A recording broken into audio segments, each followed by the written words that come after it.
नमस्कार साथियों, आपका एक बार फिर से स्वागत है और अपडेट है कर्मचारी चयन बोर्ड की ओर से। देखिए यहाँ पे बताया है बोर्ड द्वारा आयोजित परीक्षाओं में अनुपस्थित रहने वाले अभ्यर्थियों के लिए दिशा निर्देश। यानी आपको पता होगा अभी क्या है, अपने कर्मचारी चयन बोर्ड की किसी भी वैकेंसी का आप एप्लीकेशन फॉर्म फिल करते हो तो आपके कोई भी शुल्क नहीं लगता। यानी एक बार आपने OTR वन टाइम रजिस्ट्रेशन का जो प्रोसेस होता है वो पूरा कर रखा है तो निःशुल्क आप एप्लीकेशन फॉर्म में वो फिल कर सकते हो। तो क्या होता है, कई सारे स्टूडेंट हैं वो एप्लीकेशन फॉर्म तो फिल कर देते हैं लेकिन एग्जाम नहीं दे पाते। इससे गवर्नमेंट को और कर्मचारी चयन बोर्ड को नुकसान होता है। तो इसी कारण है कर्मचारी चयन बोर्ड ने यहाँ पे कुछ नियम बनाए हैं और उसी के रिगार्डिंग ये पूरा अपडेट दिया है। तो मैं पूरी डिटेल आपको समझा देता हूँ कि अब देखिए, आप यहाँ पे बताया है कि यदि कोई अभ्यर्थी 1 वित्तीय वर्ष यानी 1 अप्रैल से और 31 मार्च में आयोजित किन्हीं 2 परीक्षाओं में उपस्थित नहीं होगा तो ऐसी स्थिति में क्या होगा कि अभ्यर्थियों के ऑनलाइन आवेदन करने की सुविधा को ब्लॉक कर दिया जाएगा। क्या होगा कि मान लो आपके वित्तीय वर्ष है, 1 वित्तीय वर्ष 1 अप्रैल से और 31 मार्च के बीच में है,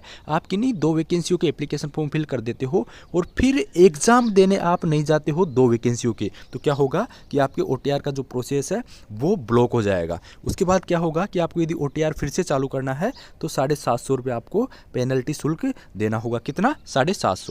फिर देखिए इसी में एक नियम और है यहाँ पे नियम, यदि अभ्यर्थी पुनः उसी वित्तीय वर्ष में 2 और परीक्षाओं में अनुपस्थित हो जाता है तो फिर क्या होगा, उसके ऑनलाइन आवेदन करने का जो प्रोसेस है वो फिर से ब्लॉक हो जाएगा और फिर उसको 2 गुना शुल्क यहाँ पे देना पड़ेगा। यानी 1500 रुपये पेनल्टी उसको फिर देनी पड़ेगी। तो ये आपको ध्यान रखना है। यानी 1 साल में आप 2 एग्जाम नहीं देते हो तो 750 रुपये देने पड़ेंगे। यदि 4 एग्जाम आप नहीं देते हो, 2 पहले और 2 फिर से आपने कर दिए, तो फिर आपको 1500 रुपये शुल्क देना पड़ेगा जुर्माना के रूप में। उसके बाद आपके OTR का प्रोसेस चालू होगा। तो आपको ध्यान रखना है, जिन वैकेंसियों का आपको एग्जाम देना हो उन्हीं का आपको एप्लीकेशन फॉर्म है वो फिल करना है। ऐसा नहीं कि अपने शुल्क नहीं लग रहा है तो अपने एप्लीकेशन फॉर्म फिल कर देते हैं। उससे क्या होता है, गवर्नमेंट को काफ़ी ज़्यादा नुकसान होता है, आप पेपर देने नहीं जाते हो। तो ये नियम आपको ध्यान रखना है। अच्छे से आपको समझ में आ गया होगा। उन्हीं वैकेंसियों को एप्लीकेशन फॉर्म फिल करना है जिनके आपको एग्जाम देना हो।